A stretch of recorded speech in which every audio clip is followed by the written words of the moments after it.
sabda Nabi SAW dalam hadits riwayat Imam Hakim, disahihkan oleh beliau dan disahihkan oleh Imam Zahabi. Nabi SAW bersabda, man humani la yashba'an fi ilmin la yashba' wa man humun fi dunya la yashba' atau kama qala.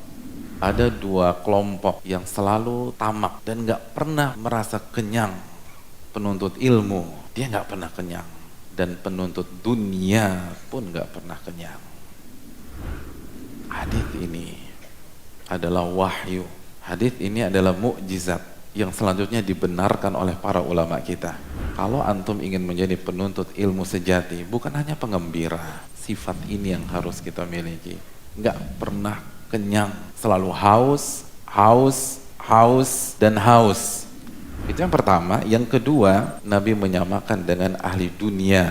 Kalau antum lihat bagaimana ahli dunia, nah kira-kira gitu tuh kita harus menyikapi firman-firman Allah. Hadits Nabi SAW. Karena Nabi mengatakan, talibu ilmin wa talibu dunia. Pencari ilmu dan mencari dunia. Begitulah para ulama kita mempelajari firman-firman Allah dan hadits Nabi SAW. Hasrat mereka, passion mereka, semangat mereka itu seperti ahli dunia mengejar dunia mereka, seperti ahli dunia mengejar hobi mereka. Abul Aliyah, beliau mengatakan sebagaimana dinukilkan oleh Imam Al-Khatib Al-Baghdadi dalam kitabnya Al-Kifayah, kunna nasma'ur riwayah anis sahabah. Kita dulu tuh itu mendengar riwayat-riwayat yang disampaikan para sahabat-sahabat Nabi SAW. Wa nahnu bil Basrah.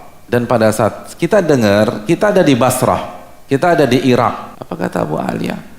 Fama narda hatta narkab ilal Madinah fanasma'aha min afwahihim. Begitu kita dengar hadis dari Umar bin Khattab, dari Abu Hurairah, dari Aisyah, dari Abi Bakrah, dari Abdullah bin Mas'ud, dari Abdullah bin Umar, kita nggak pernah puas. Jadi kita nggak puas tuh sampai kita atur perjalanan pergi ke Madinah untuk dengar langsung dari lisan-lisan mereka. Dan itu juga disampaikan Imam Ahmad ketika ditanya, penuntut ilmu itu butuh jemput bola nggak sih?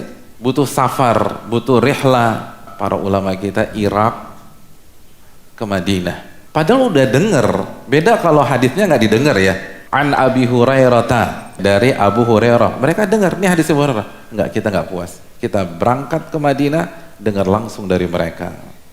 Itu baru penuntut ilmu. Itu baru para ulama. Jadi kalau boleh kita kiaskan, walaupun mungkin sekarang ada streaming, ada YouTube, ada radio, tapi kalau kita bisa datang, penuntut ilmu tuh nggak puas hanya dengar dari radio. Penuntut ilmu tuh nggak puas hanya mengandalkan sosmed. Penuntut ilmu tuh nggak puas hanya nonton dari TV. Kita datang ke masjidnya. Dan kriteria ini bukan kriteria para ulama, ini Nabi SAW yang menyampaikan. Talibul ilmi wa talibud dunia. Penuntut ilmu itu hasratnya itu kayak orang yang lagi ngejar dunia. Karena atmosfer kajian tuh beda. Kan yang dinaungi malaikat di sini hadirin. Di sini kita ketemu orang-orang yang berusaha jadi soleh, orang-orang yang berusaha ikhlas kepada Allah Subhanahu Wa Taala, orang-orang yang ingin berubah, orang-orang yang ingin berhijrah. Beda berkahnya. Terus kita jalan, kita keluarkan effort kita. Al jaza min jinsil amal. Inna idhamil jaza ma idhamil bala, dalam hadis Tirmidzi. Sesungguhnya besarnya pahala itu tergantung effort, tergantung beratnya ujian, tergantung sulitnya musibah. Semakin besar effort, pahalanya semakin gede. Semakin besar effort, pahalanya semakin besar.